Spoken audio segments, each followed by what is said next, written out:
Do you dream of visiting new countries but feel nervous about speaking English? Imagine landing at a busy airport and knowing exactly what to say to the officer, the waiter, or a new friend. Well, today we are going to fix that forever. By the end of this episode, you will be able to handle check-ins, order your favorite coffee, and start a friendly conversation using simple, natural English. Oh, I need this so much, Daniel. Every time I travel, my mind goes completely empty and I just stand there in silence. It is so uncomfortable. Don't worry, Emma. We are going to walk through a real travel journey step by step. Welcome back to the podcast, everyone. I'm Daniel, a teacher, and I'm here with my friend Emma. If this lesson helps you, please like and subscribe so we can keep learning together. Ready to start our adventure, Emma? I am ready. My suitcase is packed and my passport is in my hand. But wait, how do we even start? It all starts with a simple greeting. In the morning, we say good morning. After midday, it's good afternoon, and after 6 p.m., we say good evening. That sounds easy. Let me try. Good morning, Daniel. How are you? I'm doing well, thank you. And you? I'm fine, thanks, even though I'm a bit busy. Daniel, I noticed you asked, and you? Is it important to throw the question back? Exactly. Small talk is like a game of catch. When someone throws you a ball, a greeting, or a comment, you must catch it and throw it back. If you just say fine and stop, the ball stays in your hands and the conversation dies. I did that yesterday at the coffee shop. A woman said the line was long, and I just said, yes. It was so quiet and awkward. I wanted to disappear. We've all been there. Next time, use the echo and add tool. Repeat one word they said, then add a little information. If she says the line is long, you can say, yes, long. I've been waiting for 10 minutes. Oh, echo long and add 10 minutes. That's a great tip. To keep the conversation moving, use the Ford map. These are 4 safe topics: family, occupation, your job, recreation, hobbies, and dreams. Family, job, hobbies, dreams. I can remember that. Let's practice. Daniel, where are you from? I am originally from England, but I live in the United States now. What about you?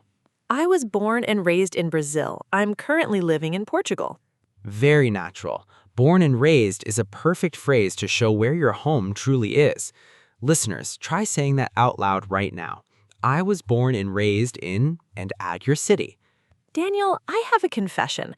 Sometimes I say I have 25 years instead of I am 25. That is a common mistake. In English, we use the verb be for age. Say, I am 25, or just I'm 25. Got it. I am 25. Speaking of age, I need to get to the airport. My flight is soon. Then let's head to the check-in counter. This is stage 1 of your airport journey. The agent will usually ask, may I see your passport and boarding pass, please? And I answer, sure, here you are.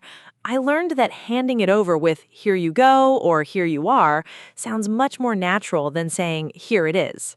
Precisely. Then they might ask, are you checking any bags? I have 1 suitcase to check and 1 carry-on bag. Can I ask for a specific seat?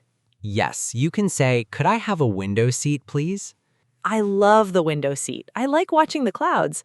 Wait, what if I don't understand the agent? Sometimes they speak so fast, like, are you checking any bags? Emma, this is the most important phrase of the whole trip. I'm sorry, could you say that more slowly, please? Never pretend to understand. If you nod yes, it's security when you have liquids in your bag, it will cause big problems. Could you say that more slowly, please? I'll write that in my notebook right now. Good idea. Now let's talk about pronunciation. Many learners struggle with the word water at the airport.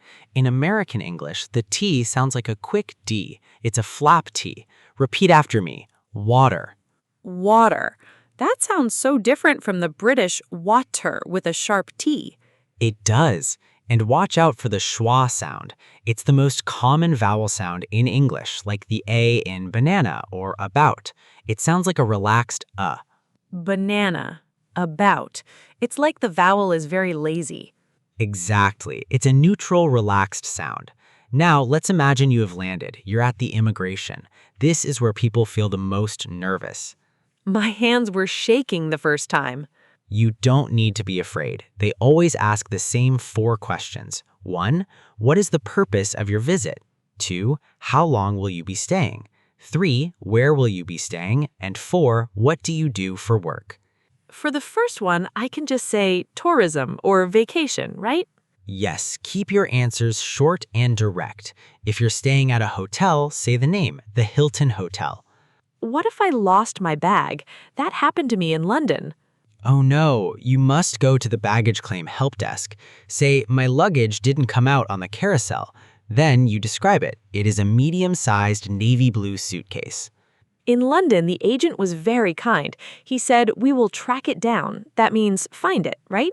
Yes, and usually they deliver it to your hotel. Before we continue to the hotel, let's take a quick break. If you're enjoying this conversation, please comment below and tell us what is one country you want to visit. I want to visit Italy for the food. Daniel, when you were in Italy, did you have trouble ordering?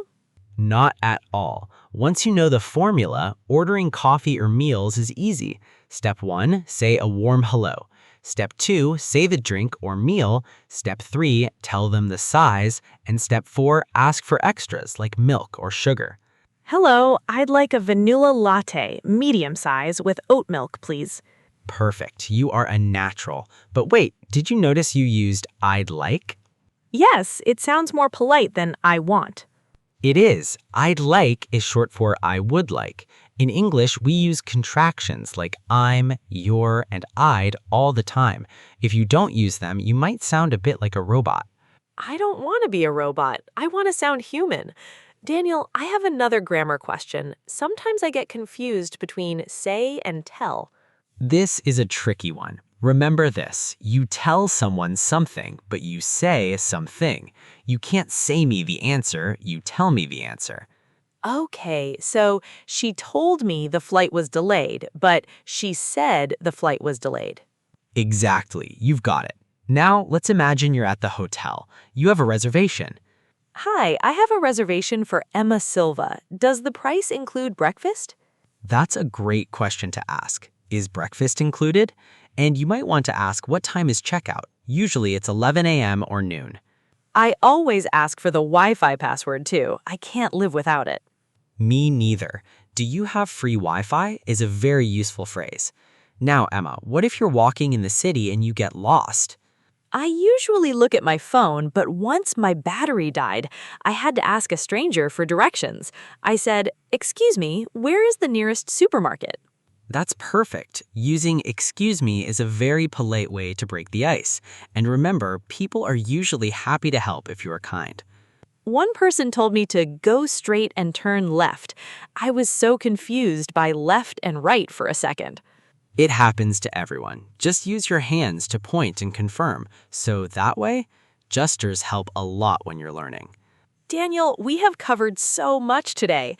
We talked about greetings, the Ford map for small talk, airport check-in, immigration questions, and even how to order coffee. We did. Let's do a quick review for our listeners. Emma, I'll give you a situation and you give me a phrase. Ready? You're at a restaurant and the food is too spicy. Could you please tone it down a little? Or just, is there a less spicy version? Good. You want to meet a new friend again after your trip. It was great hanging out. Do you have Instagram? Excellent. And your flight is delayed and you are very, very tired. Instead of very tired, I can say I'm exhausted or I'm knackered if I'm in England. Look at you using advanced vocabulary. Exhausted is a much stronger and more precise word than very tired. I'm learning, but I still make mistakes. Sometimes I forget the articles a, an, and the. Mistakes are just proof that you are trying. They're part of the learning process. Most people care more about connection than perfect grammar. Just keep speaking. That makes me feel so much better. I'm actually excited for my next trip now. I'm glad to hear that. Before we go, here's a challenge for our listeners. Next time you are out, try to start one small conversation in English. Use the Ford map or just comment on the weather. You can do it. Yes, you've got this. Thank you for practicing with us today. In our next episode, we will talk about shopping English, how to find deals and avoid being ripped off. Oh, I definitely need that. See you next time, Daniel. Goodbye, everyone. Keep care and keep practicing. Bye-bye.